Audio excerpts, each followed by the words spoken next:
할렐루야. 인생을 살다 보면요, 꼭 반드시 중요한 전환점이 있습니다. 제가 좀 독특한 이력의 소유자입니다. 저는 원래 일반 대학을 나와서 직장 생활을 하다가 부르심을 받고 신학교를 졸업하고 선교사로 파송을 받았다가 모교회에 돌아와서 담임 목사로 섬기고 있는 사람입니다. 그러니까 이전에 우리 강사님들 좀 죄송한 말이지만 그분들보다는 훨씬 더 풍성한 이야기를 저한테 들으실 수 있을 것이라 여겨집니다. 감사합니다. 풍성한 다양한 이력을 가지고 있지만 또 하나의 다른 측면에서 보면 단점이 하나 있습니다. 그것은 뭐냐면 한 분야에서 꾸준히 해오지 못해서 깊어질 수 있는 시간들을 상대적으로 놓치고 있었다는 아쉬움입니다. 그러니까 뭐든지 열정은 가지고 했는데 한 일에서 절망하고 낙심하고 이게 내 선택이 옳았을까 스스로 회의를 가지는 시간들이 많이 있었다는 의미이기도 합니다. 그런 저에게 제 인생에, 제 사역에, 목회에 획기적인 전환점을 줄 수 있는 한 시간의 강의가 있었습니다. 제가 그 강의를 통해서 제 인생의 모든 가치관과 기준과 삶의 변화를 경험하게 되었습니다. 강의를 준비하면서 저는 여러분, 바로 오늘 이곳에 있는 여러분들에게 그런 시간이 되기를 바라는 마음으로 기도했습니다. 준비되셨습니까? 제목이 좋은 것 같아요. 신앙생활을 하면서 우리가 기도도 많이 하고 열정을 가지고 살아가지만 진짜 중요한 문제를 가지고 깊이 있게 생각을 가다듬어 보고 하나님께 그 문제를 가지고 진실하게 기도해 본 적이 사실 많지 않습니다. 저도 청년 때부터 막 열심히 열정을 가지고 은혜를 받아서 부흥회라고 하는 부흥회는 다 쫓아다니고 그렇게 신앙생활 열심히 했고 교회 봉사도 열심히 했습니다. 이미 고등학생인데 목사님이, 교회 장로님들이, 권사님들이 저를 보고 목사감이다 라고 말했을 정도니까요. 나중에 제가 목사가 되고 보니까 그 이야기를 옆에서 들어야 하는 우리 목사님은 얼마나 마음이 불편하셨을까 싶은 생각도 있습니다. 그만큼 열정적이었어요. 제가 목사가 되니까요, 저보다 더 열정이 크신 평신도 지도자들을 보면 조금 질투가 납니다. 미안한 마음도 있습니다. 왜냐? 더 열심히 해야 되니까. 그렇다고 여러분 살살 하라는 얘기는 아니고요, 여러분 열정대로 하시길 바랍니다. 열심히 하는데 목표와 방향과 지금 내가 해야 할 일이 무엇인지를 모르고 열심만 가졌어요. 혹시 여러분 중에 그런 열심이 특심이어서 그 힘을 가지고 신앙생활을 해오신 분들이 있다면 오늘 이 강의가 좀 유익한 강의가 되었으면 하는 바람을 갖습니다. 제가 선교사를 하다가 안식년을 맞아서 미국의 플러 세미나리라고 하는 것, 플러 신학교라고 알려진 곳에 등록을 해서 그리고 그곳에서 안식년 겸 연장 교육을 했습니다. 그때 리더십 강의를 하고 계셨던 유명한 로버트 클린턴이라고 하는 교수님이 계셨는데 우리가 보통 바비 클린턴이라고도 하는 분인데, 그분이 여러분은 과연 성공적인 인생을 살고 있습니까? 라고 질문을 던지면서 갑자기 칠판에다가 선을 하나 쫙 긋기 시작하는 거예요. 그리고 저희들에게 그 노트를 피라고 하더니 똑같이 선을 똑같이 그라고 합니다. 그러면서 그 시점에 처음 0세부터 시작해서 여러분들의 나이가 해당되는 지점에다가 점을 찍고 거기에다가 표시를 하라는 거예요. 표시를 했죠. 그러더니 여러분의 인생에 지금도 기억할 때 가장 기억이 날 만한 사건들이나 어떤 기억이 있으면 그 지금까지니까, 여기까지니까 이전에 0서부터 시작했던 그 선상에다가 체크를 하고 그 사건을 기록해 보라고 하는 겁니다. 저는 제가 열심히 살고 최선을 다해서 하나님을 사랑하는 마음으로 살면서 한 번도 제 인생의 지난 시간에 대해서, 그때 있었던 기억에 대해서, 사건에 대해서 이렇게 기록해 보고 그때 기억을 정리해 본 적이 없었습니다. 제 인생에 중요한 사건이 있었던 때를, 연령대를 거슬러서 체크하기 시작하니까 굉장히 많은 점들이 생겨나는 걸 알 수 있었어요. 그래서 그때 어떤 일인지를 다 적는데, 다 적고 나니까 교수님이 이런 이야기를 덧붙여요.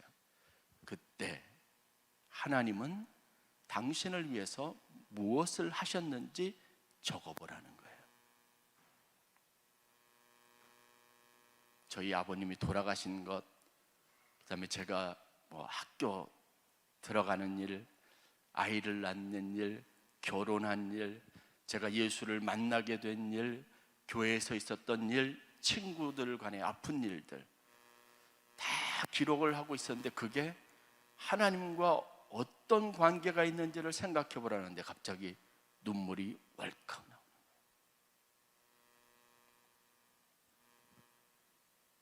내 인생의 한순간도 하나님의 섭리와 사랑과 은혜로부터 멀어져 있었던 시간이 없었다는 걸 알게 된 겁니다.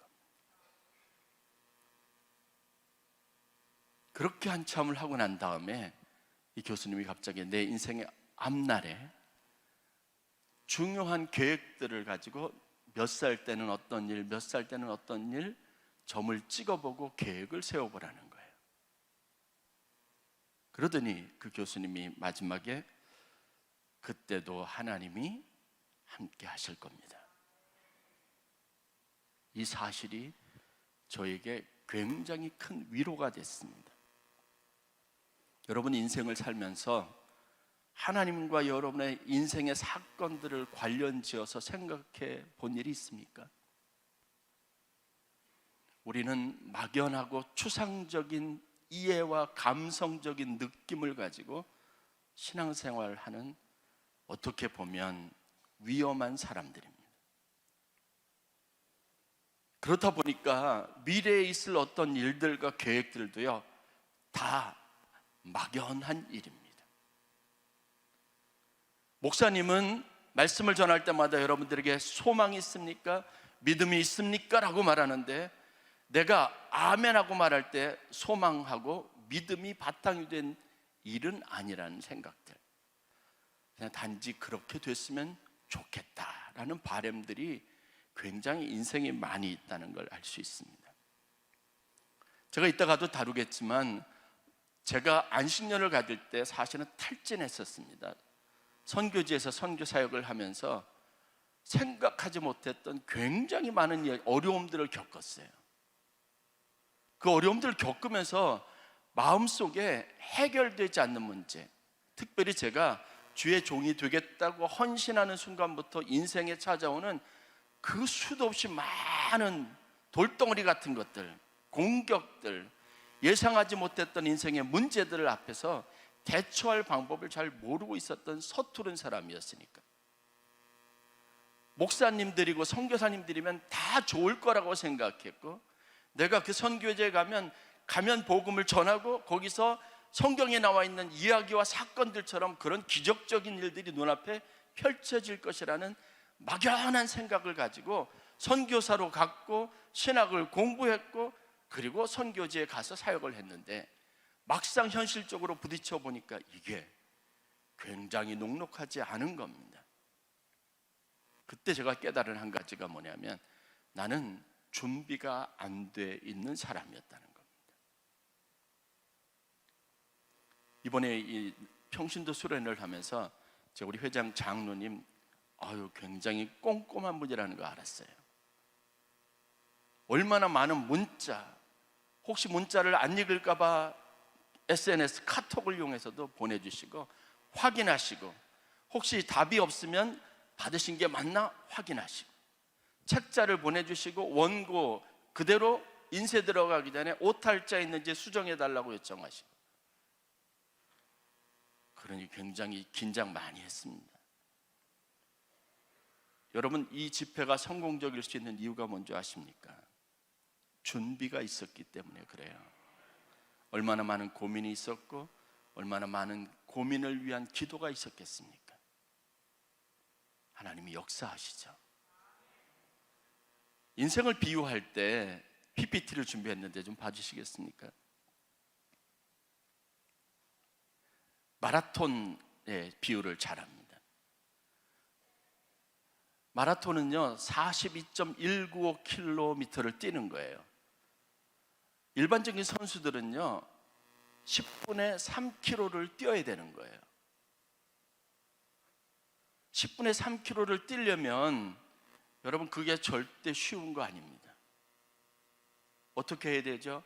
그 구간, 그 시간을 지키기 위해서 반복적으로 계속 훈련합니다. 연습합니다. 예측합니다. 그리고 그 구간에서 내가 목표를 이루지 못하면 실패 원인이 무엇인지를 점검해 봅니다. 그리고 부족한 것이 있으면 강화시킵니다. 그렇게 해서 하는 거예요. 여러분들이 하나님 앞에 가시기까지 여러분의 인생에서 경주자로 나섰는데, 거기까지 가기 위해서 여러분들이 지금 무엇을 하고 있죠? 어떤 노력을 기울이고 있죠? 그냥 그렇게 하면 되나요? 서구에 있는 많은 교수님들로부터, 선교단체 지도자들로부터 제가 안식년 기간 동안 배운 경험이 있다면 뭐냐면요, 그분들은 굉장히 꼼꼼하고 치밀하고 계획적이라는 거예요.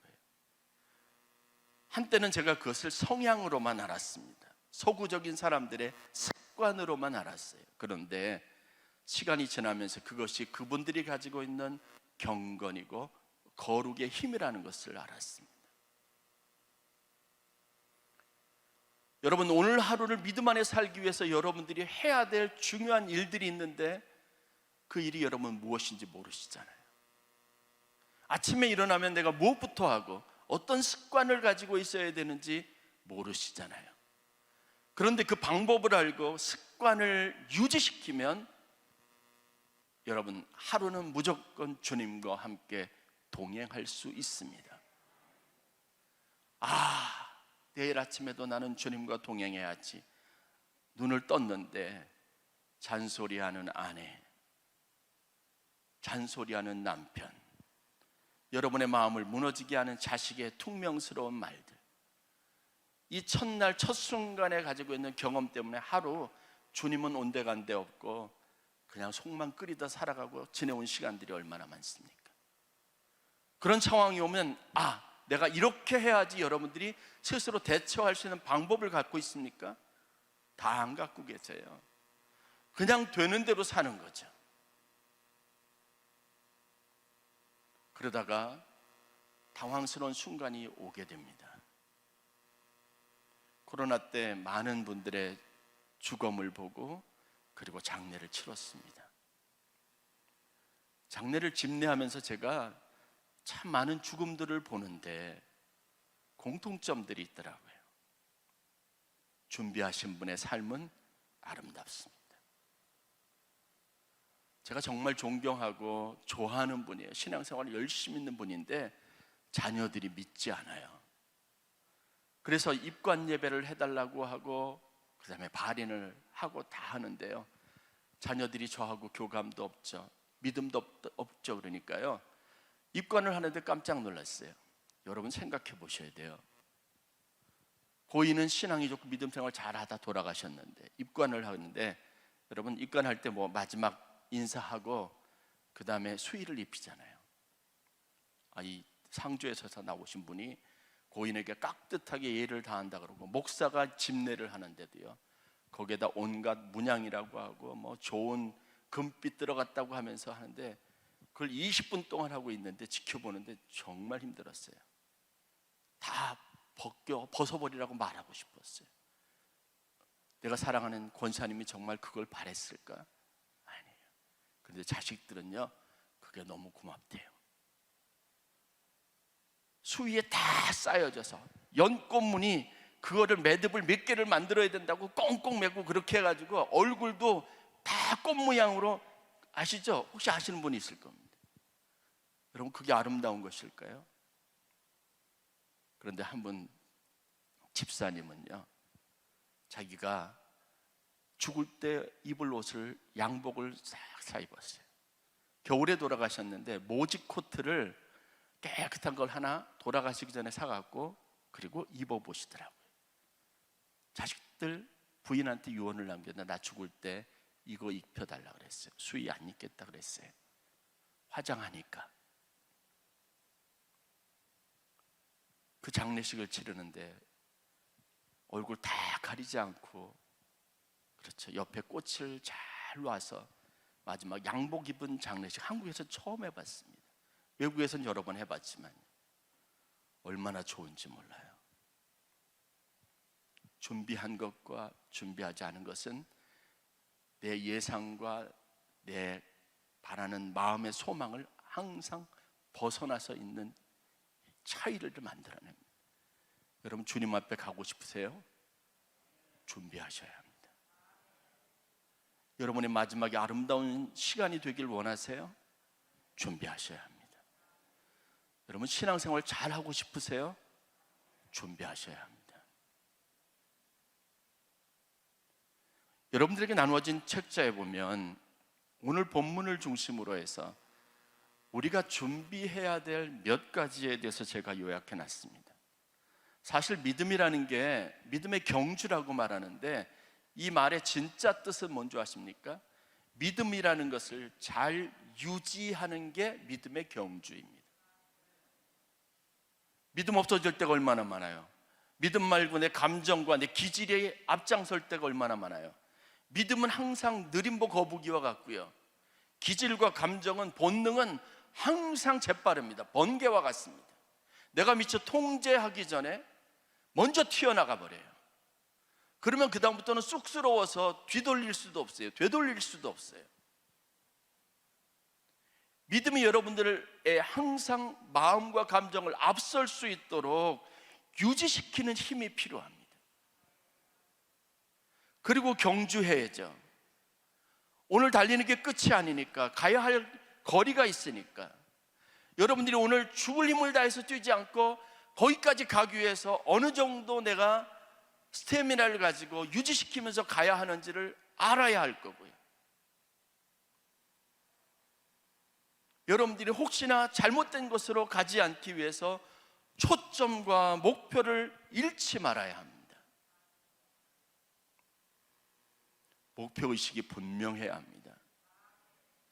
여러분들은 무엇을 하기 위해서 이 땅에 오셨습니까? 하나님 나라에 가기 위해서 이 땅에 온 겁니다. 믿습니까? 아니에요. 제가 보기에는 그거 관계없는 삶을 신앙생활하는 분들 굉장히 많습니다.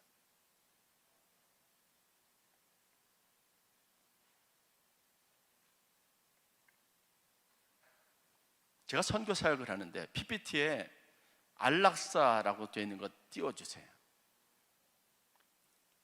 열심히 했다 그랬죠. 그리고 선교지에서 제가 경험하는 여러 가지 많은 힘든 문제들이 있는데 여러분들도 공감할 만한 문제 한 가지에 딱 부딪힌 겁니다.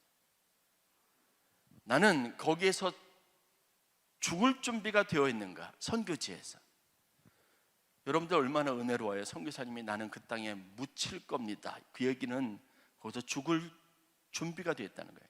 나는 그 땅을 위한 선교사가 되겠다는 거예요. 그런데 그 직접 경험해 보니까 그 말이 무슨 일인지 현실적으로 하나씩 하나씩 인색되기 시작하는데, 그 말이 뭐냐면 나는 그 땅에서 죽을 준비가 되어 있습니다. 그러니까 뭐 해야 돼요?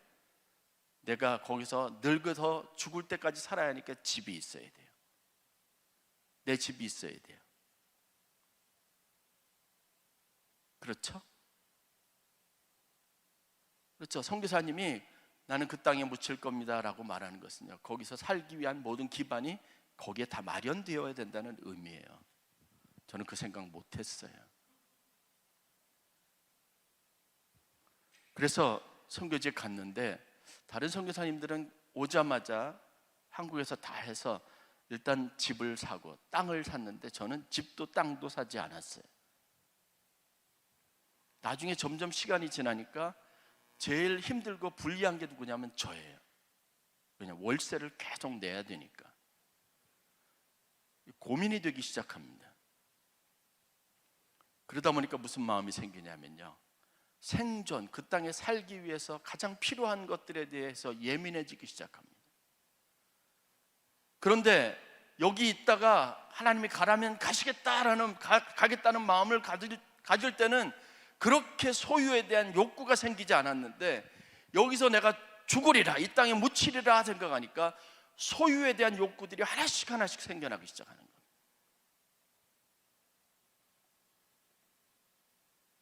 그것 때문에 갈등도 많았고, 재산 문제 때문에, 선교지 재산 문제 때문에 선교사님들과 여러 가지 많은 다툼도 많았습니다. 그리고 막 그 싸움에 지쳐가지고 안식년 겸해서 이제 가서 공부하는데, 선교에 대해서 배우는데, 그 정의를 배우는데 선교학 교수님이 선교의 최종 목표가 무엇인지 아십니까? 질문을 던지는 거예요. PPT 잠깐 띄워주실래요? 그때 그 선교사님, 교수님이 하신 말씀이 뭐냐면요, 선교의 최종 목표는 선교사의 안락사다. 선교사의 안락사가 무슨 뜻인지 아십니까? 이제는 거기에서 더 이상 쓸모가 없어서, 선교사가 더 이상 쓸모가 없어서 그냥 자연스럽게 거기 선교사를 그곳에서 떠나보내는 거예요. 쉬운 말로 현지인들이 다 하도록 하는 거예요. 이것은요 1880년대에 영국 선교협의회하고 미국 선교협의회 총무들이 서로 모여서 우리 선교의 최종 목표는 하나님의 나라를 세우는 것에 있고, 두 번째, 선교사들의 안락사를 목표로 한다는 거예요. 이 말을 다른 식으로 다음 PPT는 이 말과 똑같은 거예요. 당신은 죽을 준비가 되어 있습니까? 더 잔혹한 말은요, 당신은 그곳에서 쓸모없는 존재가 될 준비가 되어 있습니까? 그리고 마지막 안락사니까요, 그냥 조용하게 내가 아무것도 아닌 존재로 그렇게 죽음을 맞이할 준비가 되어져 있느냐는 거예요. 그러면서 저희한테 선교사이길 원한다면 당신의 최종 목표는 죽을 준비가 되어 있는 것, 사람들이 아무도 몰라줄 만큼 미미한 존재가 되는 것, 그리고 조용하게 그것을 떠날 수 있는 준비를 하는 것이라 그래요. 제가 이전까지 사명에 대해서 가슴 뜨겁게 생각해서 해왔던 모든 신앙적인 노력과는 완전 반대의 도전들이 있었습니다.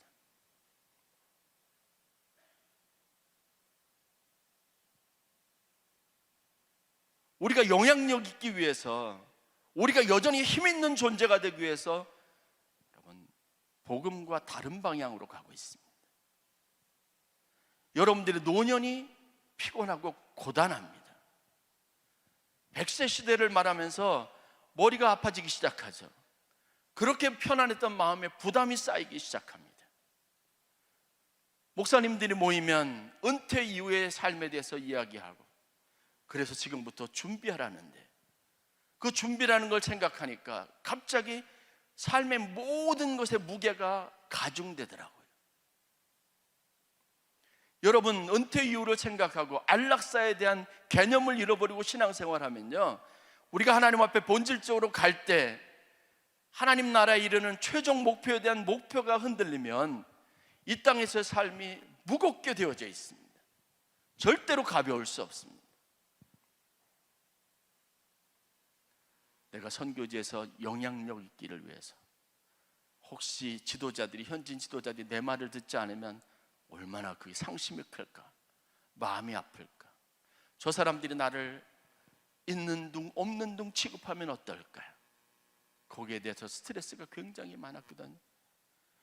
내가 그래도 선교사인데, 내가 그래도 목사인데, 내가 그래도 당신을 가리키는 교수인데, 이 자존감을 잃어버리고 사람들이 그 권위를 인정해 주지 않으면 어떡할까라는 두려움이 굉장히 많았습니다.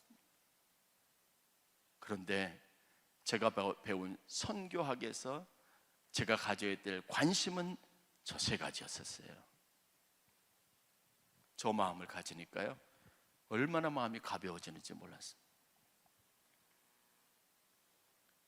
달리기 하는 선수가, 여러분, 하다못해 최대한 달리는데 나중에 자기의 삶에 달리기에 부담이 될 것들이 있어서 그것들을 고려하고 여러분 다 비우지 않습니까? 아예 없이 출발하지 않습니까?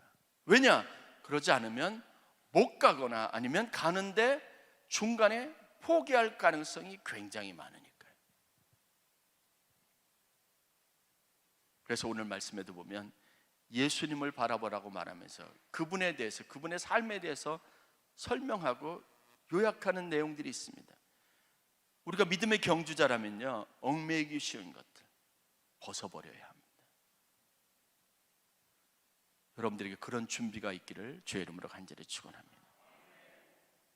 여러분의 마음을 무겁게 하고 신앙생활의 부담을 가중시키고 하나님 앞에 나아가는데 그 길을 어렵게 하는 것이 있다면 지금부터 종이에 적으시고 이것들을 버리는 훈련을 해야 합니다.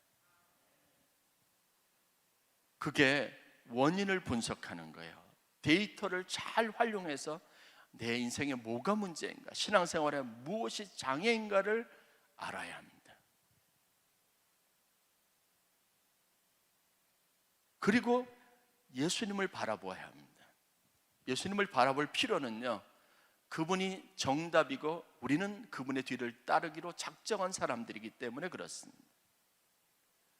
여러분, 예수 믿기로 작정하신 거 맞습니까? 예수를 믿으려고 하는 거 아닙니까? 그러면 주님이 하신 것처럼 해야지. PPT를 넘겨주세요. 예수님이 제자들과 마지막 만찬을 갖습니다. 그때 제자들에게 예수님께서 이렇게 말씀하십니다. 요한복음 16장 7절에 있는 말씀 다 함께 읽겠습니다. 시작. 그러나 내가 너희에게 실상을 말하노니 내가 떠나가는 것이 너희에게 유익이라. 내가 떠나가지 아니하면 보혜사가 너희에게 오시지 아니할 것이. 논쟁의 여지는 있습니다. 여러 가지 생각들, 합리적인 사고, 그리고 무엇이 더 유익인가라고 하는 사람들의 판단은 분명히 있습니다. 그런데 여기에 감각적으로, 영적으로 예수님만이 알 수 있는 것, 알고 있는 진실이 있습니다. 그것은 뭐냐면 내가 떠나가야 한다는 거예요. 주님이 이것을 포기하는 것이 쉬웠을까요? 쉽지 않았다는 것을 성경이 우리에게 살짝 양념처럼 보여주지 않습니까? 다른 시각에서 보면 예수님이 믿음이 없나? 예수님이 이 정도로 흔들렸나라고 엿볼 수 있을 만큼 예수님이 흔들렸던 일들. 내 잔을 할 수 있거든 내 잔을 옮겨달라고 부탁하시잖아요. 맞습니다. 우리가 생각하는 우리의 관점에서, 우리가 가지고 있는 지식에서, 삶의 경험에서 더 나은 방법은 분명히 있을 수 있습니다. 꼭 이렇게 하지 않더라도 할 수 있는 방법이 있을 수 있습니다. 그런데 주님은요, 아셨습니다. 내가 너희에게 실상을 말하노니 내가 떠나가는 것이, 즉 내가 죽는 것이 너희에게 더 유익이 있다는 거예요. 우리가 가지고 있는 욕심의 근원이 뭔지 아십니까? 나를 포함하고 있기 때문에 오는 겁니다.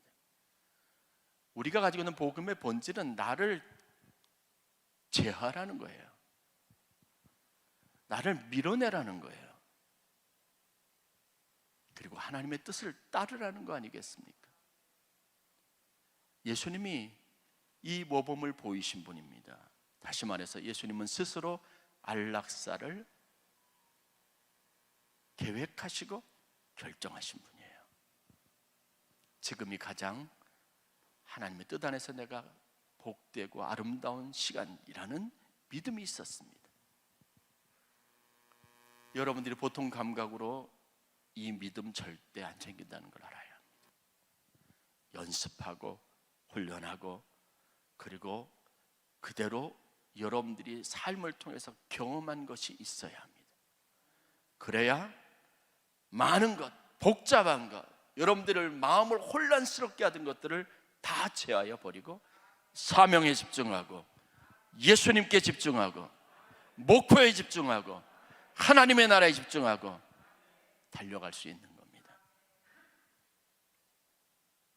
내가 곧 길이요 진리요 생명이니 나로 말미암지 않고는 누구도 아버지께로 올 자가 없다고 했습니다. 믿습니까? 정말 믿습니까?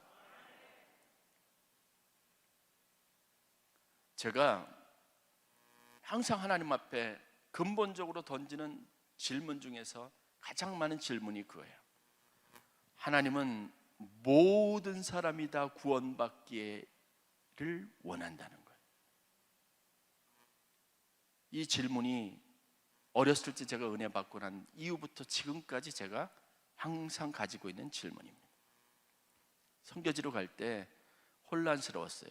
모든 사람이란 누굴까? 여러분, 사랑하라고 할 때 사랑의 대상자 모든 사람인데 여러분들은 대상자, 특정되어 있는 대상자가 있잖아요. 사랑할 수 있는 사람이 있고 아닌 사람이 있고. 저도 제가 저희 사모랑 대화하는 걸 좀 조심해야 되는데 둘이 대화할 때면 진짜 믿음 없는 목사가 될 때가 많아요. 도저히 안 되겠다는 거예요. 제가 어느 날 보니까 습관적으로 그 말을 쏟아내요. 저 사람은 변화돼도 저 사람은 진짜 변화 안 될 거라는 믿음 없는 소리. 그러면 제 아내가 저한테 목사님이 믿음 없는 소리 하고 있다고. 죄송합니다. 우리 장로님들이랑 권사님들 와 계시는데 그래도 뭐 여기니까 하죠. 제가 교회 가서 이야기 하겠습니까?